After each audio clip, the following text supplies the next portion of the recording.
To start us off, thank you. And we will be taking limited questions after the statement. Thank you. Well, good morning, everyone. I want to provide an official update to the people of El Paso regarding the FAA's decision to place a temporary flight restriction and then their decision to lift the temporary flight restriction over our city. This unnecessary decision has caused chaos and confusion in the El Paso community. I want to be very, very clear that this should have never happened. You cannot restrict airspace over a major city without coordinating with the city, the airport, the hospitals, the community leadership. That failure to communicate is unacceptable. These types of decisions have consequences. Medical evacuation flights were forced to divert to Las Cruces. All aviation operations were grounded, including emergency flights. This was a major and unnecessary disruption, one that has not occurred since 9/11. El Paso is not just a dot on a map. We are a major, major city. We are the sixth largest city in the state of Texas, and we are the 22nd largest city in the United States. Without hospital, military operations, and emergency services and critical infrastructures that depend on coordinated and reliable airspace operations. Decisions made without notice or coordination puts lives at risk and creates unnecessary danger and confusion. From the moment we learned about this, my office worked with Congresswoman Veronica Escobar, Major General Taylor at Fort Bliss, and our local, state, and federal partners to get answers and to push for this to be corrected and lifted, which it was. I appreciate those efforts. I also want to say thank you to the leadership across our community who came together to work through this problem. The city leadership, the El Paso Airport, and our federal and state partners. Your professionalism and dedication to public safety made a difference. El Paso deserves better. El Paso deserves better communication and better coordination and more respect for the El Paso and the people that live in this community. We will be following up with the FAA to make sure that this never happens again. In closing, I want to emphasize that El Paso has always been a safe city, and we will remain one of the safest cities in the United States. I'm going to turn it over to, who's next? Laura, who's next? Okay. We're going to open it up to questions. I will ask you, please wait till we get a microphone to you. How many emergency medical flights or urgent critical flights were diverted because of this situation? So I had a call this morning with some of the hospital operations. I don't know the exact number of flights, but I can tell you that there was a lot of surgical equipment that was coming in from Dallas and other parts of the country to do surgeries here in our community. That type of equipment did not show up here in El Paso. What was the official reason given to you by which agency for the closure of the airport? Yeah, so we're still determining the official reason, but I can tell you that the FAA was the primary agency that made the decision to shut down our airspace here over this community. So the official reason, we're still trying to get that answer of why it was closed down here in El Paso and southern New Mexico.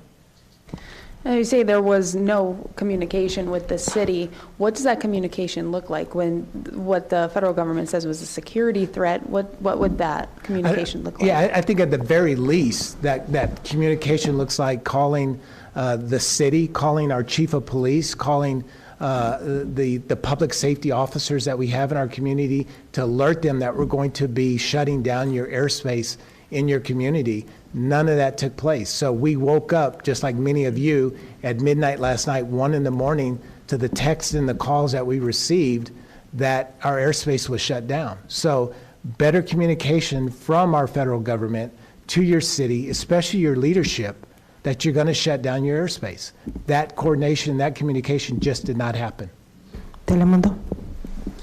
You were talking about not letting FAA do this again in any near future or anything without communication. Is there anything that, I don't want to say they can face, but that El Paso is doing for them to know that they can't just like close the aerial space? Well, I think, certainly that we've got to look into this more and find out what happened, what caused this to occur. This is certainly something that the FAA needs to look at themselves and figure out what did they do and how can they improve to make this better. Because you just cannot, again, we're a major city. El Paso's a large city. You cannot just shut down a city. There was people coming to El Paso. Our airport was in chaos. Our community was scared, all because someone decided to shut down our airspace. You just cannot do that. And they lifted it real quick. So we've got to figure out what the root cause of that problem was. What kind of financial implications could this have had for the city, for the airport, for travel in general, being potentially shut down for 10 days? And do you know what kind of an impact it had in the hours that it was shut down? Yeah, I'm sure it's significant. I'm sure that that number is large, and it's one of them numbers you may not ever be able to quantify. You look at the travelers that were stuck at our El Paso International Airport. They had to spend money, those that could get a rent-a-car, to get out of El Paso. So that cost them money. You look at some of the business deals that were going to take place today here in our community that just may not happen. So we don't know the complete impact. I've had friends that have texted from Dallas, Texas, that were trying to get rent-a-cars to get back here to our community. I don't know what that number is, but I can tell you it's going to be large. There were on CNN that one of the reasons was cartels flying drones over airport space or in the vicinity. Is there any truth to that? Let me turn that over to the chief or to someone else to better answer this. Thank you, Mayor. So your question on drones, that's just been reported. We have not been notified of anything. That's just rumor that we're hearing, the chatter. As the mayor talked about, there's been no official determination put out to us on why it was closed down, so we won't speculate on any of those. And can the airport be closed without your approval, Mayor, or does that have to go through you and you have to give the yes or no on that? So I've never closed the airport. Again, I've been here a little bit, 13 months. So we've never closed the airport since 9/11. So again, the FAA is the one that shut down the airspace, which ultimately closed our airport.